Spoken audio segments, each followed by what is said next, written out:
Segunda Tessalonicenses, capítulo 2.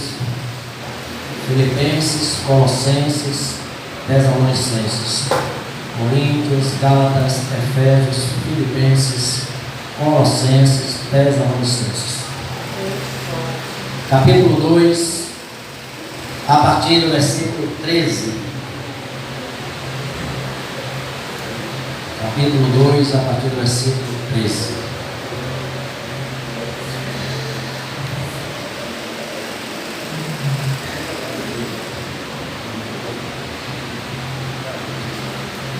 Amém? Diz assim o texto: devemos, porém, sempre dar graças a Deus por vós. Mantenha aí, vamos acompanhando, vamos lendo e refletindo. O apóstolo Paulo, ele está escrevendo aos Tessalonicenses, e a primeira coisa que ele faz aqui, a partir deste momento, é agradecer a Deus pela vida de cada um deles. Por quê? Porque o apóstolo Paulo, ele tem trazido uma advertência no livro de Tessalonicenses a respeito da apostasia. O que é apostasia? Apostasia é o desvio da fé. A apostasia é aqueles que um dia foram crentes, aqueles que um dia creram no Evangelho, aqueles que um dia seguiram a Jesus, aqueles que um dia foram tocados pelo Espírito Santo, mas desviaram, se desviaram, saíram do caminho e se perderam pelo meio do caminho. A apostasia é a perda da fé, ou é o desvio da fé, é de dar mais crédito às coisas que não são verdades do que a palavra de Deus, que é verdadeira, fiel e justa. Então o apóstolo Paulo, ele traz uma advertência à igreja a respeito da apostasia, para que a gente tome cuidado com aqueles que pregam inverdades ou heresias, com aqueles que pregam aquilo que não está falado, não está dito e não está confirmado pela palavra do Senhor. Porque a palavra de Deus nos diz que uma vez que somos selados, que nós somos batizados, que nós somos marcados pelo Espírito Santo, Ele conduz a nossa mente em todo o entendimento da palavra. A palavra de Deus diz que quando a gente recebe ao Senhor Jesus Cristo, a gente crê e é convencido pelo Espírito Santo de Deus. O Espírito Santo de Deus, ele vem e nos sela. E quando nós somos selados pelo Espírito Santo de Deus, a gente lê a Bíblia de uma maneira diferente. A gente lê a Bíblia agora entendendo aquilo que se está lendo.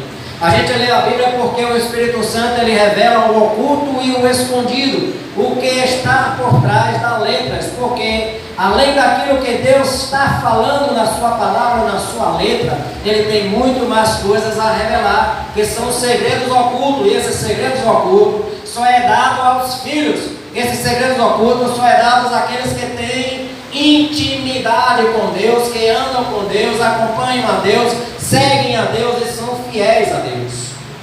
Então Paulo, ele traz uma advertência a essa igreja, chamando a atenção de todos eles para a questão da apostasia. Mas no versículo 13, a primeira coisa que ele destaca, que ele ressalta, que aquela igreja era uma igreja que estava firme nos princípios da palavra de Deus, porque era uma igreja que participava da escola bíblica dominical, era uma igreja que participava dos cultos doutrinários, era uma igreja que participava das mensagens do domingo, da mensagem da quinta, era uma igreja que buscava, não só no templo, mas também em casa, porque hoje em casa você tem muitas ferramentas para poder se enriquecer espiritualmente com a palavra de Deus.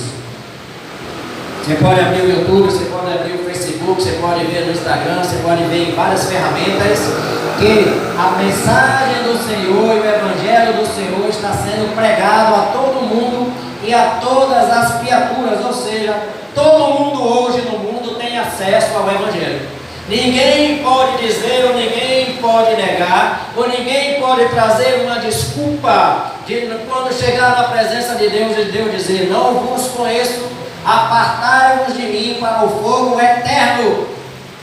Ninguém poderá ter desculpa que nunca ouviu falar de Jesus, que nunca ouviu falar do Espírito Santo, que nunca ouviu falar da mensagem. Ainda que você nunca tenha ouvido, eu duvido que não tenha, ou que tenha alguém aqui presente que nunca recebeu um folhetinho bíblico de evangelismo.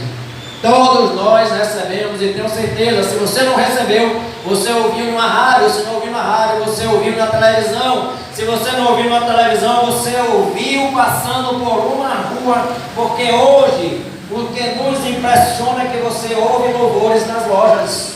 Você vai para o comércio e você consegue ver louvores dentro do comércio. E quantas vezes não no comércio, ou pessoas lá dentro do comércio trabalhando, cantando, louvando e adorando o Senhor.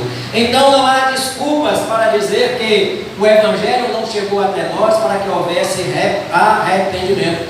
E o que Paulo está fazendo aqui, ele diz assim: devemos, porém, sempre dar graças a Deus por vós, irmãos, amados pelo Senhor.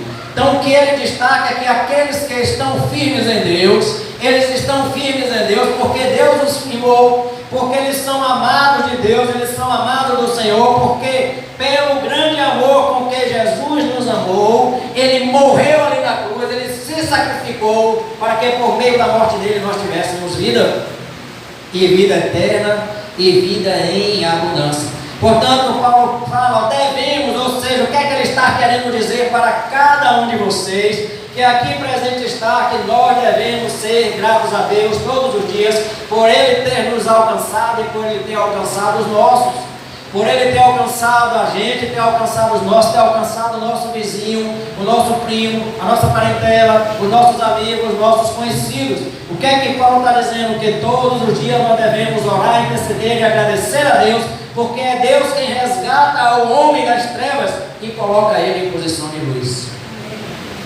Devemos agradecer a Deus não porque nós somos melhores do que ninguém, mas porque nós fomos chamados, separados, escolhidos e colocados ao serviço do Senhor. Por isso Paulo diz, olha, nós devemos orar, nós devemos interceder, nós devemos entrar na campanha de consagração, de oração e de jejum pelo crescimento da igreja, porque quem dá o crescimento da igreja não é o pastor, não são as ovelhas, mas é o Espírito Santo. Mas Ele dá o crescimento quando a igreja está na posição. É necessário que o pasto esteja pronto para que as ovelhas possam entrar e possam se alimentar. Preparar o pasto, preparar o aprisco, que é o local onde as ovelhas ficam, Kleber, é exatamente orar. Orar para que o Espírito Santo trabalhe nos corações daqueles que ouvirão a palavra, sejam tocados pela palavra e transformados pelo poder da palavra. Então Paulo disse que a obrigação é que cada um de nós, Chile, está orando, está intercedendo e está cuidando, principalmente daqueles que estão frios e afastados da fé. Sei que alguns aqui fazem isso, que se preocupam com o outro, que busca conduzir o outro, que busca trazer o outro, que busca ter com ele um compromisso de comunhão dentro da palavra do Senhor. E é isso que Paulo está exaltando aquela igreja. É isso que Paulo está declarando. Olha, dou graças a Deus porque eu sei que vocês e que nós somos uma igreja que se preocupa com o outro. Nós não somos uma igreja que temos um olhar voltado apenas para nós, ou que olhamos apenas para o nosso umbigo, como algumas expressões que pessoas dizem aí, que tem pessoas que só se preocupam com o seu próprio umbigo, só olham para si mesmo, mas não olham para as necessidades dos outros. O que Paulo está dizendo é que nós devemos sempre agradecer, e o nosso agradecimento é a Deus por tudo quanto Ele tem feito, por tudo quanto Ele tem realizado e por tudo quanto Ele vai fazer e Ele fará nesta igreja, não de Tessalônica, mas da Linde Oeste aqui no Vilela, porque é Ele que tem o controle, é Ele que tem a palavra, é Ele que tem a verdade, é Ele que tem o poder, é Ele quem faz. E a palavra de Deus diz que quando Deus faz, ninguém pode impedir. Diz o Senhor, agindo eu, ninguém pode impedir a ação do Espírito Santo. Mas para que o Espírito Santo possa agir, a gente precisa desejar ardentemente que Ele faça. A gente precisa desejar ardentemente que Ele realize. E para que Ele realize, a gente precisa orar, nos dedicar ao Senhor. E Ele diz assim, ó, meus queridos amados pelo Senhor Deus, porque Deus nos escolheu. Jesus diz assim, ó, não foi vós quem escolheste a mim, mas foi eu quem escolhi a vós. Jesus, ele tem chamado, ele tem escolhido muitos. Mas aqueles que não estão andando e caminhando com Cristo, não é porque Jesus rejeitou, é porque eles não acompanharam a Jesus. É porque eles rejeitaram o caminho de Cristo. Ou é porque eles não se entregaram ao Senhor. Porque Jesus, ele morreu na cruz de braços abertos. Isso quer dizer que ele está sempre de braços abertos, esperando alguém para poder abraçar. Jesus não cruza os braços. Vocês já aprenderam leitura corporal? Quando você estiver conversando com alguém, que alguém estiver assim, com o braço cruzado, ou é porque ele não quer ouvir o que você está falando, ou é porque ele já está cansado do que você falou. Linguagem corporal, a linguagem corporal fala muito a nosso respeito. Os olhos falam muito a nosso respeito. Aquele que não fala a verdade, aquele que vive na mentira, aquele jamais consegue olhar com seus olhos para falar com você. Ele desvia o olho. A linguagem corporal fala muito a respeito. E a linguagem de Cristo morrendo ali na cruz fala que ele morreu e ele abriu os seus braços para poder abraçar o mundo inteiro. E é por isso que Paulo diz que nós devemos ser gratos e orar a Deus, porque foi Deus quem nos escolheu desde o princípio para a salvação. Ou seja, antes mesmo de você nascer, Deus já tinha lhe visto no ventre da sua mãe. Antes do ventre ele já tinha planejado o seu nascimento.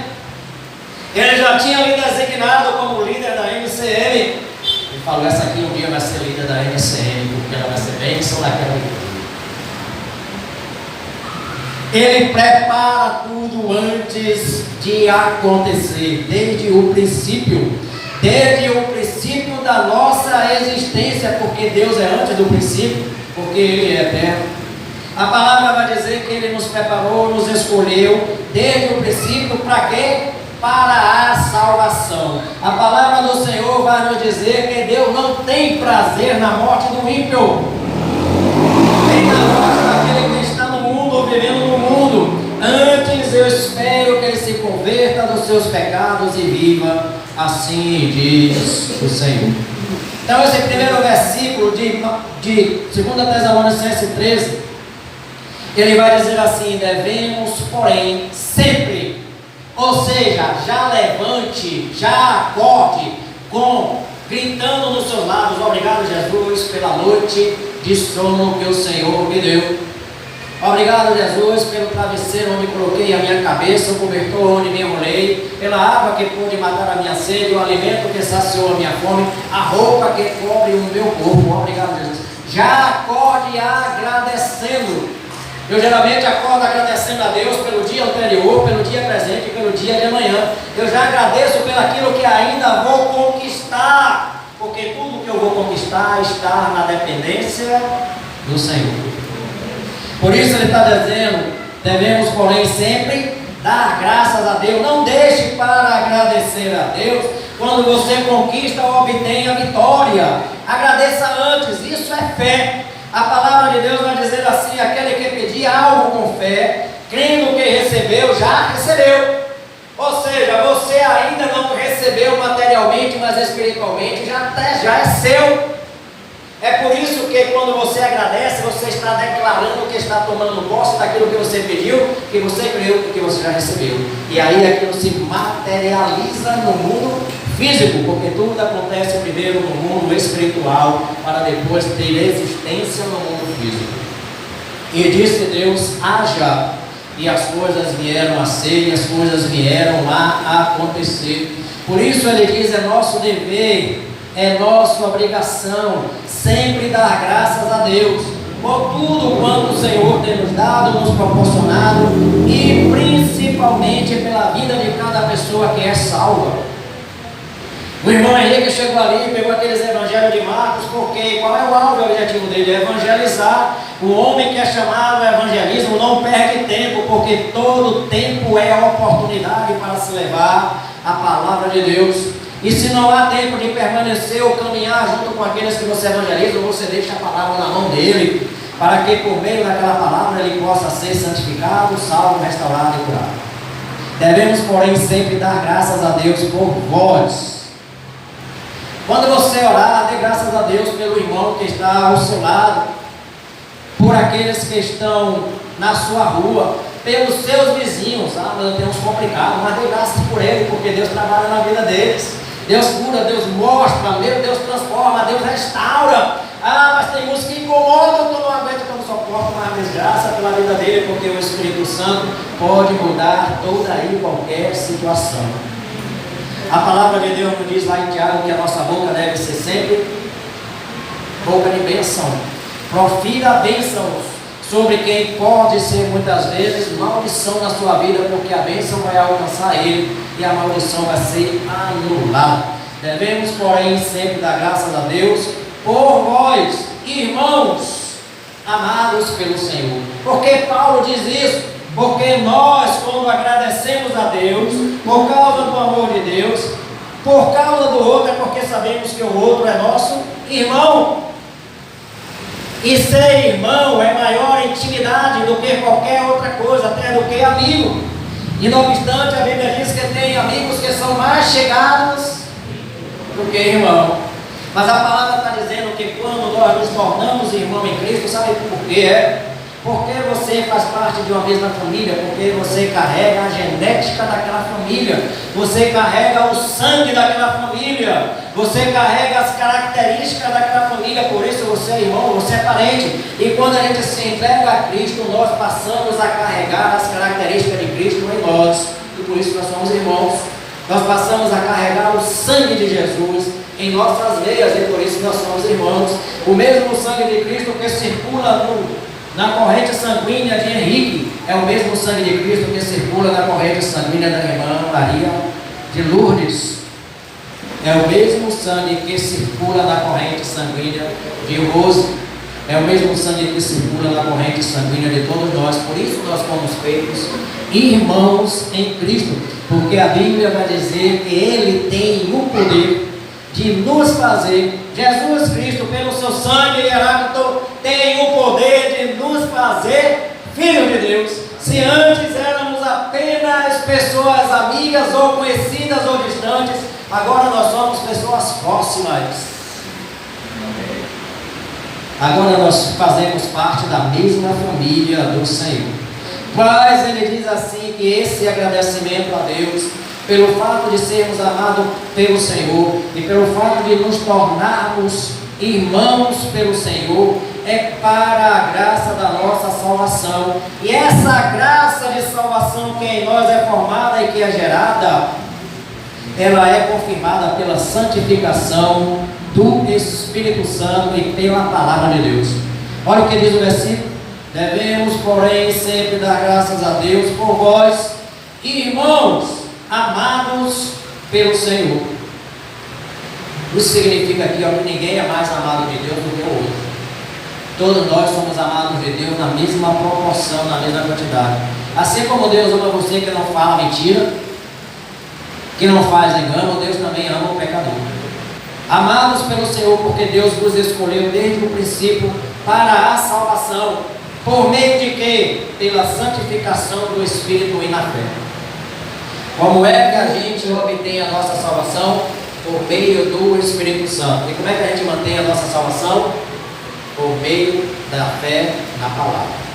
Se a gente não lê, se a gente não medita, se a gente não se alimenta desta palavra, é como você não comesse ou se alimentasse de alimentos sólidos e líquidos e ficasse fraco.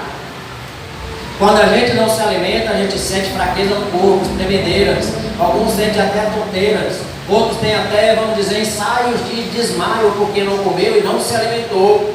Ora, mas isso não acontece no físico, mas no seu espírito a mesma coisa, porque o nosso espírito precisa se alimentar da palavra de Deus.